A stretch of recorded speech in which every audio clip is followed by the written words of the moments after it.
In Egypt, the story of Isis and Osiris represents, especially in the birth of Horus, the child of the New Age, represents the dismemberment and shadow journey that a magical initiate must undergo in order to dismember their old self and recreate the new magical self. So in the story of Isis and Osiris, Osiris is kidnapped by the god Set. He is the fierce god of the desert, and what's in magical initiatory circles, Set is known as the shadow of consciousness. In Egyptian lore, Ra, the god of the sun, guides the prow of the ship of consciousness through the night sky and battles Apep, the unconscious urges of the collective consciousness, every night. And sitting on that prow of the ship just below Ra's gaze is Set, who is the shadow of Ra. So the journey of Osiris being dismembered is the part of the egoic constructs and the part of the mind that is dismembered through witnessing the shadow of self. And what's important is the dismembering, the hanging, the dark shadow journey is only one half of the journey. The other half is that of rebuilding and recreating and renewing. And so in this story, we see the masculine side of the equation being dismembered and dismantled, and then the feminine side gathering those dismembered pieces, putting them back together one by one, making love with that remembered person and creating a new reality, a new child, Horus, which is the god of the New Age. So in a way, if you can think of it, is that Isis, Osiris, and Horus all exist within us.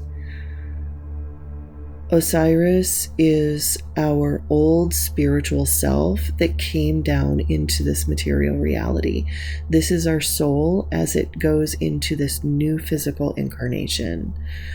Isis is the body. It is the ancestral matrix, the goddess of the underworld. This is our essence of our physical selves, the feminine physicality of Earth Mother that is manifesting through our body's knowledge. When the spirit undergoes the transformation journey of initiation, it is ripped apart and thrown and scattered into the underworld. And it is up to us, the magical initiate, to regather those pieces and not only find them, but to put them back together. And what is it put back together by? By love, by connection. And so if you think about this concept of your soul came down into this physical matrix, into this dense reality, it is inundated with various ancestral forces that live within your own DNA.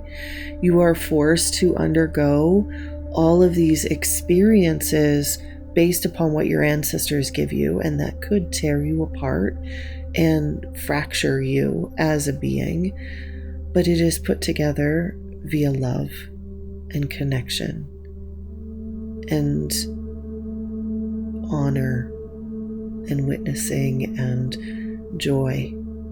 And through that love of the physical body, taking care of your body and allowing that wisdom that lives within your very cells rise up out of you, it reknits your soul together, and it creates not just a spirit, but a spirit that is fully embodied on this physical plane. So much of current magic dissociates from the body. And this is really common because our current society thinks that the body is evil. The body is considered feminine. It is considered the slave. When in reality, your soul came to this physical field of experience so that you could have a physical experience with your body. And within your body lies threads of energy from thousands upon thousands of ancestors. And your soul is basically lighting up certain one of those threads. Now, in spiritual traditions like Vedic astrology, they can look at the placement of the stars when you were born and tell you which threads are lighting up for your lifetime so that you can have an awareness of what lessons you're going to have to face.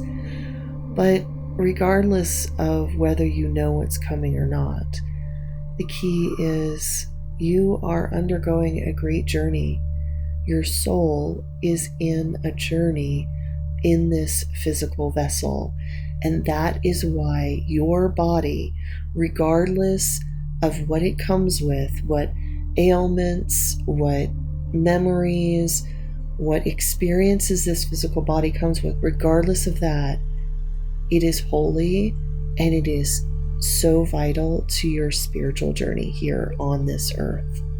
You are here to live in your body, to understand your body, to understand how it works, what it needs to eat, how to keep it healthy, how to keep it happy, how to thrive, how to face all of the ancestral darkness that it comes with, how to integrate all of that into your soul. You are here to learn from your physical vessel. And when you yield to that and allow that physical body to dismember the parts of your soul, it is reknit together to create something new. And that new you that is born is the you that was both spirit and divine before and now physical. And this is where we get the concept of God children, of Horus, Mithras, Jesus.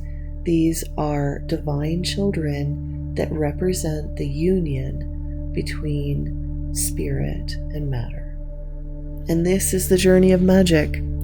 This is what you came here to do. And all of the rituals and all of the spells, they represent this very principle. How do you get your powerful divine spirit to unite with your body? Because there are invariably so many traps and curses and darkness just within your own DNA. And this is why the enemy is never around us. We think that the enemy is in politics, in our exes, in all of the people that come across us. But no, they're just on the same journey too. People become our petty tyrants so that we can face the darkness within us. We become the petty tyrant of others so they can face the darkness within them. And it is all about integrating our ancestral matrix, our ancestral alignments. This is spirit uniting with matter, but it cannot unite with matter unless it empathizes and connects with it in full empathetic connection. That's why, as a magician, you must be very careful not to get embroiled in fights or arguments with other people, because you must see it as a reflection of what is the fight is within. The battle that needs to be healed is always within. All of this is just a distraction. It's just an illusion of battle. The true battle is, how do you unite your spirit with your body? And that is the lesson from Isis and Osiris.